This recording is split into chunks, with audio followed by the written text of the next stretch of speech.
देखिए आज की क्लास में हम ग्राफ डिस्कशन कर रहे हैं। ग्राफ जो है आपका बीएड फोर्थ सेमेस्टर के 403 पेपर की फोर्थ यूनिट, जिसपे आप स्टैटिस्टिक्स वगैरह पढ़ते हैं, वहां पर है। और आपके जो टॉपिक्स हैं ग्राफ के वो सारे क्लियर किए जाएंगे इस वीडियो के माध्यम से। जैसे हिस्टोग्राम है, फ्रीक्वेंसी पॉलीगन है एंड ओजाइव है, राइट। तो इस वीडियो को आप एंड तक आराम से देखिए, समझिए, और कुछ भी नहीं आता तो आप बिल्कुल पूछ सकते हैं, राइट। आप लोग जो क्लास ले रहे हो ना, उनसे मैं कह रहा हूँ, राइट।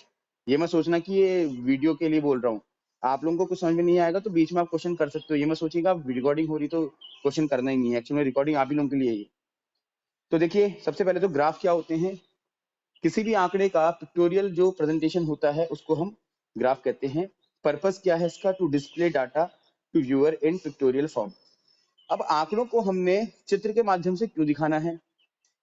क्योंकि जब भी हम किसी आंकड़े को चित्र के माध्यम से दिखाते हैं तो वो थोड़ा आसान हो जाता है। चलिए आंकड़े को हम दूर रखते हैं। आप लोग बीएड कर रहे हैं, आप सब शिक्षक बनने वाले हैं, और आप जानते हैं कि सिंबॉलिक प्रेजेंटेशन से ज्यादा इफेक्टिव होता है आपका पिक्टोरियल प्रेजेंटेशन, जिसको हम आइकॉनिक प्रेजेंटेशन भी कहते हैं। कहते नहीं कहते हैं? जब आप चित्रों के माध्यम से कोई चीज समझाते हैं तो अधिक समझ में आती है, रेदर देन सिर्फ शब्दों के माध्यम से समझाने की। क्लियर है? तो इसी को ध्यान में रखते हुए हम जो आंकड़े हैं उन आंकड़ों को पिक्चर की फॉर्म में प्रदर्शित करते हैं, उसी को हम क्या कहते हैं? ग्राफ कह देते हैं। It is used to describe और एनालाइज डाटा। आंकड़ों का विश्लेषण करने और उसके व्याख्या करने के लिए हम इसका प्रयोग करते हैं, जिसमें विशेषकर discuss an issue, reinforce a critical point, summarise a data set, discover a pattern और ट्रेंड ओवर टाइम। ठीक है, जिसमें कि हम कुछ विशेष मुद्दों पर चर्चा कर सकते हैं, है ना। कुछ क्रिटिकल जो पॉइंट्स होते हैं उनके संबंध में हम चर्चा कर सकते हैं। हम जो भी डाटा हमें मिला है उसकी समरी प्रेजेंट कर सकते हैं, या फिर कि जो आपका जो एक प्रकार से कहें कि लॉन्गिट्यूडनल जो प्रोग्रेस होता है उसको प्रेजेंट करने के लिए भी हम डेटा का प्रयोग, सॉरी ग्राफ का प्रयोग करते हैं। Useful in getting the attention of the audience. और इस ग्राफिकल प्रेजेंटेशन के माध्यम से हम ऑडियंस की जो अटेंशन होती है उसको ग्रैब कर सकते हैं। देखो आप लोग तो आज के समय में कई बार क्रिकेट वगैरह देखते रहते हैं, है ना, या फिर कोई भी इवेंट आप देखते हैं, तो अगर इवेंट का ग्राफिकल प्रेजेंटेशन होता है तो वो आपको और इजीली समझ में आ रहा होता है, राइट। चलिए, three most common types of graph कौन कौन से हैं ये प्रकार? Histogram, frequency polygon, cumulative frequency graph, जिसको हम ओजाइव कहते हैं। तो आप में से कई सारे विद्यार्थी ऐसे हैं कि जो पढ़ाते हैं क्लास 6, 7, 8, 9, 10 तक की मैथमेटिक्स। तो मैथमेटिक्स में आपको ये टर्म बार बार देखने को मिलते हैं, और छोटी क्लासेस में हिस्टोग्राम और फ्रीक्वेंसी पॉलीगन, और बड़ी क्लास में आप ओजाइव वगैरह की डिस्कशन आप बच्चों से करते हैं। वन बाय वन आगे की स्लाइड्स में हम देखेंगे कि हिस्टोग्राम क्या है, फ्रीक्वेंसी पॉलीगन क्या है, और इनमें क्या डिफरेंस है। देखिए हिस्टोग्राम क्या है। देखिए तो graph that displays the data by using continuous vertical bar unless the frequency of a class is zero of various heights to represent the frequencies of the class। देखो मेन क्या है कि अगर आपके पास कोई डेटा है, उस डेटा को आपने कुछ इस तरीके से प्रेजेंट करने के लिए प्लॉट किया, ठीक। फॉर एग्जांपल ये आपके पास डेटा है अपने 30 डेज की स्टडी का, जिनमें से फर्स्ट 10 डेज में आपने सपोज दैट ये 2 चैप्टर्स कवर किए, तो ये आपका हो जाएगा फर्स्ट 10 डेज का आपका प्रोग्रेस, ठीक है।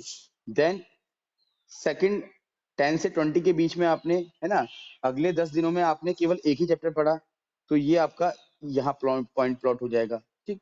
इसके बाद अंतिम जो 10 दिन थे 20 से 30 के बीच के, उसमें आप कोई भी चैप्टर नहीं पढ़े तो ये आपका जीरो में आ जाएगा, ठीक। तो इस प्रकार से जब आप ये प्रेजेंट करते हैं तो इसको हम बोलते हैं क्या? हिस्टोग्राम। क्लियर हो गया?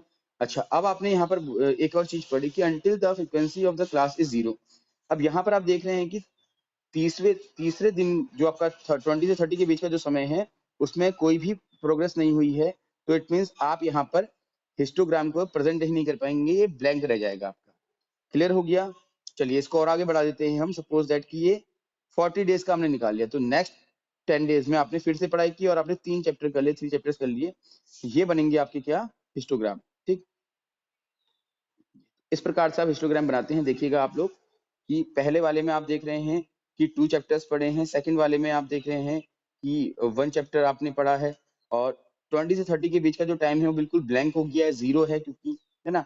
और उसके बाद फिर से आपने 3 चैप्टर्स कवर किए हैं, तो ये आपका एक ग्राफ बन जाता है।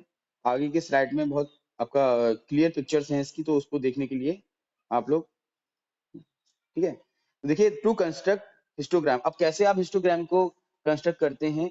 सबसे पहले draw and label a X and Y axis. कल की क्लास में आप लोगों को मैंने बताया था कि कैसे हम कोऑर्डिनेट एक्सेस को प्लॉट करते हैं किसी भी प्लेन में, है ना? तो x की वैल्यूज को कहाँ प्लॉट करते हैं, y की वैल्यूज को कहाँ प्लॉट करते हैं, कैसे उसको मैनेज करते हैं, एक बार और देख लीजिएगा आप लोग। फॉर एग्जाम्पल, x की वैल्यू 2 है, y की वैल्यू आपकी 1 है, तो कैसे इसको सॉल्व करेंगे? देखिए, ये हो गया आपका 1 2 3 y की तरफ, ये हो गया आपका 1 2 3 x की तरफ। तो ये x एक्सिस है, ये आपका y एक्सिस है। अब देखिए, x की वैल्यू ये होती है आपकी, फर्स्ट वाली x की वैल्यू होती है हमेशा, और सेकंड वाली आपकी y की वैल्यू होती है। Okay, right? आई होप कि समझ में आ रहा होगा आपको। तो x की वैल्यू 2 है, तो आप x में 2 तक चलिए और इसको मार्क कर दीजिए, ठीक है? ऐसे ही आप y की वैल्यू 1 है, तो y में 1 तक चलिए, इसको मार्क कर दीजिए। अब इतना ही काफी नहीं है, अब आपने 2.1 को प्लॉट करना है, तो कैसे करेंगे? यहाँ से अब 2 जो y है, y के पॉइंट से आप x की तरफ को एक इमेजिनरी लाइन ड्रॉ करेंगे। इमेजिनरी लाइन क्या होती है? पॉइंट में होती है। सॉरी, यहाँ पर भी पॉइंट नहीं ड्रॉ की जा पा रहे हैं, तो मैंने एक लाइन ऐसे ड्रॉ कर दी आपकी। x के पॉइंट से आप y की तरफ को एक लाइन ड्रॉ करेंगे, और जहां पर ये दोनों लाइन एक दूसरे को इंटरसेक्ट करती हैं, है ना, at that place where both line intersect each other, both imaginary lines intersect each other, that point is called the required axis. Okay, required point. तो 2.1 जो है वो यहाँ पर प्लॉट हो जाएगा आपका। अगर इसको हम बहुत क्लियरली देखें, इस पूरे फिगर को हटा करके, तो देखिए, इधर को देखिएगा आप, तो ये 1 है, ये 2 है आपका, और यहाँ पर 1 है, यहाँ 2 है। तो ये यहाँ पर ये पॉइंट जो है आपका, इसको बोलेंगे हम पॉइंट ए बोल लीजिए इसको, और यही पॉइंट आपका 2.1 होगा। क्लियर है? तो इस प्रकार से पहला तो काम आपका, पहला जो वर्क है वो यही है कि आप कैसे जो पॉइंट्स आपको दिए हैं उनको प्लॉट करते हैं, उनको आप ड्रॉ करते हैं। इसके बाद फिर आप आगे की प्रक्रिया में चलेंगे। Represent the frequency on the Y axis and class boundaries on the X axis. तो एक्स एक्सिस में क्या कर रहे हैं आप? क्लास बाउंड्रीज ड्रॉ कर रहे हैं। अभी एक एग्जांपल आपको दिया था मैंने कि आपकी जो स्टडी है पर 10 डेज के इंटरवल में कितनी हुई है।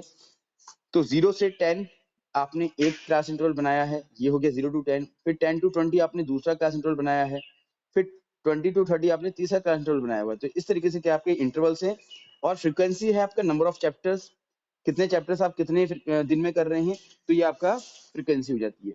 तो एक एक्सिस में आप सिर्फ क्लास इंटरवल, और दूसरे एक्सिस में आप फ्रीक्वेंसीज को प्रेजेंट करेंगे। और आप लोग ने मीन मीडियन मोड जब पढ़ा है, तो आपको पता है कि वहां पर जब हम सॉल्यूशन करते हैं तो हमारे लिए दो चीजें इंपॉर्टेंट होती हैं। पहला है आपका value of X and frequency, ठीक है? अब कभी कभी ये वैल्यू ऑफ एक्स जो होती है, इसके ऊपर हम क्लास इंटरवल भी यूज कर लेते हैं, और आप जानते हैं कि क्लास इंटरवल क्या है, एक्स क्या है और एफ क्या है। तो दो ही हमारे पास नंबर्स होते हैं, दो ही डाटा होते हैं। पहला आपका value of X and then second is frequency. तो इनमें से एक को आप एक्स एक्सिस में और दूसरे को आप वाई एक्सिस में प्रेजेंट करेंगे। ऐसा जरूरी नहीं है कि आप क्लास इंटरवल को एक्स एक्सिस में प्रेजेंट करें और फ्रीक्वेंसी को वाई में। आप इसका अपोजिट भी कर सकते हैं। आप क्लास इंटरवल को वाई एक्सिस में कर दीजिए, फ्रीक्वेंसी को आप एक्स में कर दीजिए, उससे ज्यादा फर्क नहीं पड़ता, ठीक है? बट जो प्रेजेंटेशन होता है वो बेटर करने के लिए आपको फ्रीक्वेंसी हमेशा वाई एक्सिस में रखनी होती है। तो represent the frequency on the Y axis and the class boundaries on X axis. इसके बाद then using the frequencies as height draw vertical bars of for each other. तो इस तरीके से क्या होगा, आपका ये हिस्टोग्राम है वो डेवलप हो पाएगा। ये तो रही थियोरेटिकल बातें, और फिगर के माध्यम से देखिए आप, ठीक है? देखिए, ये फिगर आपके सामने है। आप देख रहे हैं यहाँ पर कि जो इंटरवल है आपका वो कैसा है, 140 से 150 तक। इसको हमने चेंज किया है, तो 139.5 टू 149.5 है, 10 का इंटरवल है बीच में। इसके बीच में जो हाइट है वो क्या आपकी 6, ठीक? इसके बाद सॉरी, इतनी हाइट वाले जो बच्चे हैं वो आपके 6 हैं, राइट? तो हाइट इन सेंटीमीटर्स हैं, तो 139.5 से 149.5 तक के जो स्टूडेंट्स हैं उनकी वो कितने हैं आपके 6 हैं। 149.5 से 159.5 तक की हाइट वाले स्टूडेंट्स कितने हैं आपके?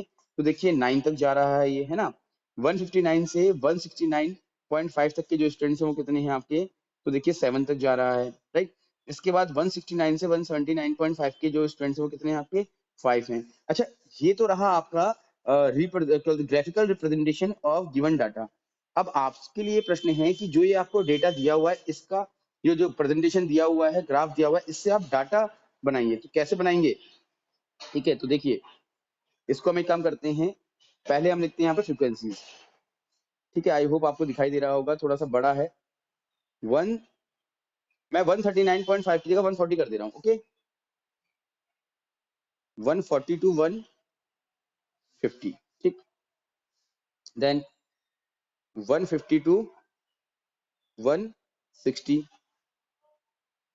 160 टू 170, 170 टू 180। ठीक है, ये तो हो गया आपका क्या? Class interval. क्लियर है? इसके बाद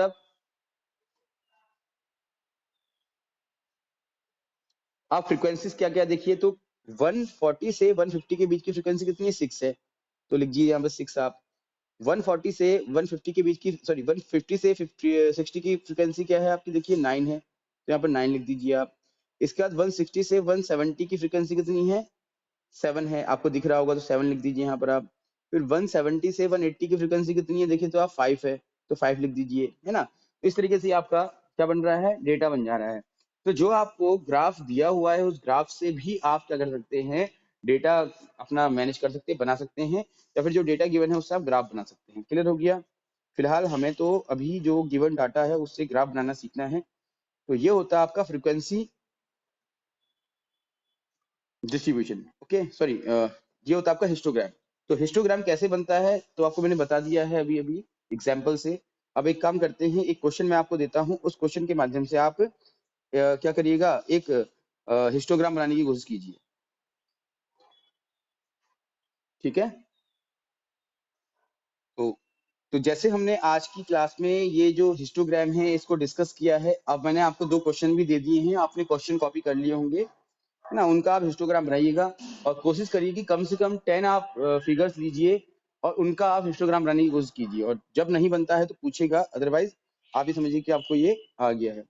इसके बाद हम कल की क्लास में डिस्कशन करेंगे फ्रीक्वेंसी पॉलीगन का। ठीक है, फ्रीक्वेंसी पॉलीगन क्या होता है देख लीजिए आप। ये सिंपल सा है, जो आपने अभी फिगर्स बनाए थे, हिस्टोग्राम बनाए थे, वो हिस्टोग्राम में अगर आप क्या करते हैं, अगर इस हिस्टोग्राम में देखिए आप इसके मिड पॉइंट निकाल लेते हैं आप। जैसे मिड पॉइंट इसका ये हो गया, ठीक है ना। एक मिनट, हाँ, ये मिड पॉइंट हो गया इसका, ये मिड पॉइंट इसका है, ठीक है। थर्ड वाले का मिड पॉइंट है, ये फोर्थ का मिड पॉइंट, ये फिफ्थ का, ये सिक्स का। अब अगर आप इनको मिलाते हैं ऐसे करके, तो देखिए ये बन जाएगा क्या आपका फ्रीक्वेंसी पॉलीगन। बन रहा है नहीं बन रहा है? समझ में आ रहा है आप लोगों को? हेलो हेलो, कोई बात नहीं, ठीक है। तो चलिए फिर, ऐसा है कि ये फ्रीक्वेंसी पॉलीगन है आपका। ओके ओके, कोई बात नहीं बेटा, मैं क्लास ओवर ही कर रहा हूँ ऐसे भी, ठीक है। क्लास तो मैंने तो अभी स्लाइड शो कर रखी थी, हो सकता है कि किसी ने टैप कर दिया होगा तो हट गया होगा ना। चलिए कोई इशू नहीं है। तो वैसे भी हमने ये जो फ्रीक्वेंसी पॉलीगन है कल की क्लास में पढ़ना है। अब कल हम क्या पढ़ेंगे? देखिए फ्रीक्वेंसी पॉलीगन है आपका, देन ओजाइव है। ये दोनों टॉपिक्स हम क्लियर कर लेंगे, लेकिन इससे पहले ये चाहिए कि आप आज की क्लास में जो आपने हिस्टोग्राम पढ़ा है और जो बेसिक जाने हैं ग्राफ बनाने के, उसको आप अच्छे से कर लें, ठीक है। तो चलिए फिर आज की क्लास हम यहीं ओवर करते हैं, तो नेक्स्ट क्लास हम कल स्टार्ट करेंगे, ओके।